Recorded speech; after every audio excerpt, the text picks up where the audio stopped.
Mike Innovative Door end bearing plate replacement. We beefed this one up a little bit because you could see the wall to there's nothing there. You could see all the bearing dust all over this. These two nuts and bolts here, we pushed it off on the floor, and I'll show you the bearing in just a minute. And then what happened, this one was so bad that it stretched the cable out, so you got new cables on there too. Here's the bearings. You can see this one here, how it's just all honed out compared to that one. And what you gotta look for when the bearings are all like that, you're gonna have uneven wear on the cables. I'm trying to find this, here it is.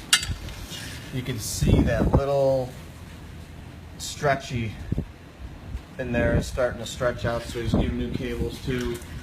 Lube the door, and obviously you do bearings in pairs, so we did another beef up right there.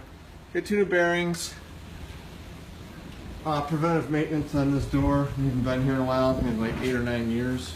This is probably one of the first hormanns we did with a 20-inch radius to bring everything up. Wire garage for needs, Innovative Door, 632-719-343, www.innovativegarage.com. And that's the story here, and I'm sticking to it. So for end bearing plates, springs, cables, rollers, any service on your garage door, give us a call, 630-271-9343. Thanks for watching, and as always I encourage everyone to praise the Lord. Thanks for watching.